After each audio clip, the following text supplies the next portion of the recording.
ಕಾಂಗ್ರೆಸ್ ಟಿಕೆಟಲ್ಲಿ ನೋಡ್ತಾ ಇದ್ದರೆ ಅಲ್ಲೂ ಕೂಡ ಎಲ್ಲೊಂದು ಕಡೆ ಅಡ್ಜಸ್ಟ್ಮೆಂಟ್ ರಾಜಕಾರಣ ಕಾಣಿಸ್ತಾ ಇದೆ. ಈಗ ಶಿಕಾರಿಪುರದ ಉದಾಹರಣೆ ಕೊಟ್ರಿ. ಈಗ ಕಾಂಗ್ರೆಸ್ನ ಕಾಂಗ್ರೆಸ್ನ ಅಭ್ಯರ್ಥಿಯನ್ನು ಘೋಷಣೆ ಮಾಡಲಾಗಿದೆ. ಗೀತಾ ಶಿವರಾಜ್ ಕುಮಾರ್ ಕಂಟೆಸ್ಟ್ ಮಾಡ್ತಾ ಇದ್ದಾರೆ. ಇದಕ್ಕೆ ಸಂಬಂಧಪಟ್ಟಂತೆ ಚರ್ಚೆ ನಡೀತಾ ಇದೆ. ಇದು ಕೂಡ ಅಡ್ಜಸ್ಟ್ಮೆಂಟ್ ರಾಜಕಾರಣ ಹಾಗಾದರೆ? ನಾನೀಗ ಹೇಳೋಕ್ಕೆ ಇಷ್ಟಪಡಲ್ಲ. ಯಾಕೆಂದರೆ ಕಾಂಗ್ರೆಸ್ ಪಕ್ಷದ ವಿರುದ್ಧವಾಗಿ ನಾನು ಸ್ಪರ್ಧೆ ಮಾಡ್ತಾ ಇದ್ದೇನೆ.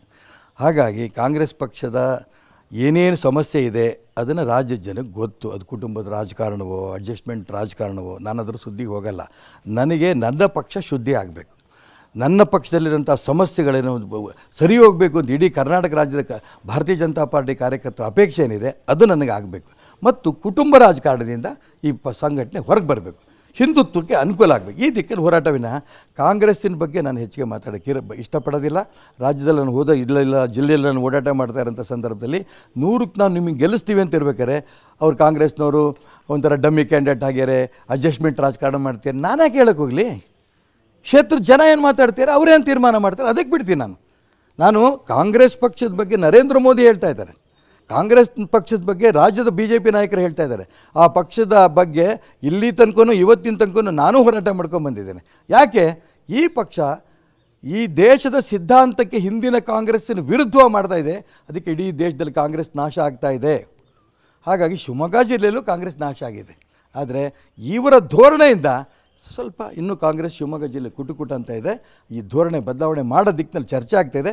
ಧೋರಣೆ ಬದಲಾವಣೆ ಮಾಡೋ ತನಕ ನಾನು ಹೋರಾಟ ಬಿಡಲ್ಲ. ಈಶ್ವರಪ್ಪನವರೇ, ನೀವು ಮಾತಿದ್ರೆ ನರೇಂದ್ರ ಮೋದಿ ಅಂತೀರಿ. ನರೇಂದ್ರ ಮೋದಿ ನಿನ್ನೆ ತಾನೇ ಹೇಳಿಕೆ ಕೊಟ್ರಿ, ನಾನು ಎದೆ ಬಗ್ರೆ ಒಂದು ಕಡೆ ಶ್ರೀರಾಮ ಮತ್ತು ಒಂದು ಕಡೆ ನರೇಂದ್ರ ಮೋದಿ ಕಾಣ್ತಾನೆ ಅಂತ. ಇನ್ನೊಂದು ಕಡೆ ಇನ್ನೊಂದು ಯಡಿಯೂರಪ್ಪನವ್ರು ಬಗದ್ರೆ ನೀವು ಹೇಳಬೇಕು, ನಾನೇ ನೀವು ಹೇಳಬೇಕು. ಜನ ಏನು ಹೇಳಿದ್ರು ಅದನ್ನ ಹೇಳಿದ್ರು. ಅದೇ ಮುಚ್ಚಿಡ್ತೀನಿ. ನೀವು ಹೇಳಬೇಕು. ನನ್ನ ಯಾಕೆ ಹೇಳಿದ್ರಿ ನೀವು? ನನ್ನ ಕಾರ್ಯಕರ್ತರು ಏನು ಹೇಳಿದ್ರಲ್ಲ, ನಾನು ಹೇಳಿದ ತಕ್ಷಣ ಆ ಕಾರ್ಯಕರ್ತರು ಏನು ಹೇಳಿದ್ರೆ ಯಾಕೆ ಅದಕ್ಕೆ ಯಾಕೆ ಮುಚ್ಚಿಡ್ತಾ ಇದ್ದೀರಿ? ನಾನು ಮುಚ್ಚಿಡ್ತಾ ಇಲ್ಲ.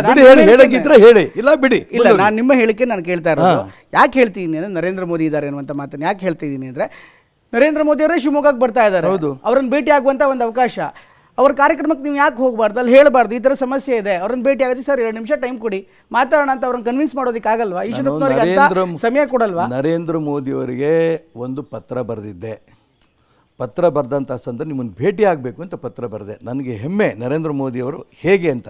ಅರ್ಧ ಗಂಟೆಗೆ ಪ್ರೈಮ್ ಮಿನಿಸ್ಟರ್ ಆಫೀಸಿಂದ ನನಗೆ ಫೋನ್ ಬಂತು, ಯಾವ ವಿಚಾರ ಮಾತಾಡಬೇಕು ಅಂತ. ನನ್ನ ಹೆಮ್ಮೆ ನಮ್ಮ ಪ್ರಧಾನಮಂತ್ರಿಯವರು ಅರ್ಧ ಗಂಟೆಗೆ, ನಾನೊಬ್ಬ ಸಾಮಾನ್ಯ ಕಾರ್ಯಕರ್ತ, ಅರ್ಧ ಗಂಟೆಗೆ ಫೋನ್ ಬಂತು, ಯಾವ ವಿಚಾರ ಯಾಕೆ ಅಂತ. ಕರ್ನಾಟಕ ರಾಜ್ಯದ ರಾಜಕಾರಣದ ಬಗ್ಗೆ ಮಾತಾಡಬೇಕು ಅಂತ. ಅಲ್ಲಿಂದ ಮುಂದೆ 1 ಗಂಟೆಗೆ ಅಮಿತ್ ಶಾ ಆಫೀಸಿಂದ ನನಗೆ ಫೋನ್ ಬಂತು, ನರೇಂದ್ರ ಮೋದಿ ಅವರು ನಮ್ಗೆ ಹೇಳಿದ್ದಾರೆ ನಿಮ್ಮನ್ನು ಭೇಟಿ ಮಾಡಬೇಕು ಅಂತ, ಇಷ್ಟನೇ ತಾರೀಕು ಇಷ್ಟೊತ್ತಿಗೆ ನಮ್ಮ ಮನೆಗೇ ಬನ್ನಿ ಅಂತ. ನೋಡಿರಿ ನಮ್ಮ ಪಕ್ಷದ ಹೆಮ್ಮೆ. ಮೋದಿ ಹೆಂಗೆ, ಅಮಿತ್ ಶಾ ಹೆಂಗೆ, ನಂಗೆ ಆನಂದ. ನನಗೆ ಏನೇನು ಹೇಳಬೇಕು ಎಲ್ಲ ಹೇಳಿ ಬಂದಿದ್ದೀನಿ. ನಾನು ಯಾಕೆ ಹೇಳಿದೆ ನಾನು ಮಾಡ್ತಿಲ್ಲ ಇದನ್ನು. ರಾಜ್ಯದಲ್ಲಿ ಏನೇನು ನಡೀತಾ ಇದೆ ಅಮಿತ್ ಶಾ ಹತ್ರ ಅಷ್ಟು ಹೇಳಿಬಿಟ್ಟು ಬಂದಿದ್ದೀನಿ. ಆದರೆ ಮತ್ತೊಮ್ಮೆ ನಾನು ಅಮಿತ್ ಶಾ ಹತ್ರ ಹೋಗೋಂಥ ಅವಶ್ಯಕತೆ ಬರಲಿಲ್ಲ. ಯಡಿಯೂರಪ್ಪನವ್ರು ಹೇಳಿದ್ರು, ನೀವು ಬಂದುಬಿಡಿ, ನಾನು ಕರ್ಕೊಂಡೋಗ್ತೀನಿ ದೆಹಲಿಗೆ, ನಾನು ನೀವು ಅಮಿತ್ ಶಾಗೆ ಒಪ್ಸೋಣ. ಶೋಭನಿಗೆ ಕರ್ಕೊಂಡೋಗಿದ್ದಾರೆ ಟಿಕೆಟ್ ಕೊಡಿಸ್ಬೇಕಾರೆ ಅಮಿತ್ ಶಾ ಒಪ್ಸೋದಕ್ಕೆ. ಅವ್ರಿಗೆ ಅನೇಕರಿಗೂ ಟಿಕೆಟ್ ಕೊಡಿಸಿದಾರಲ್ಲ. ಟಿಕೆಟ್ ಕೊಡಿಸೋಂಥ ಸಂದರ್ಭದಲ್ಲಿ ಅಮಿತ್ ಶಾ ಹತ್ರ ಕರ್ಕೊಂಡೋಗಿದ್ದಾರೆ ಡೆಲ್ಲಿಗೆ. ಇನ್ನೂ ಕ್ಯಾಂಡಿಡೇಟು ಫೈನಲ್ಲೇ ಆಗಿಲ್ಲ. ಚಿಕ್ಕಮಗಳೂರಿನಲ್ಲಿ ಶುರುನೇ ಆಗಿಲ್ಲ. ರಾಜ್ಯದಲ್ಲಿ ಕೋರ್ ಕಮಿಟಿ ಚರ್ಚೆನೇ ಆಗಿಲ್ಲ.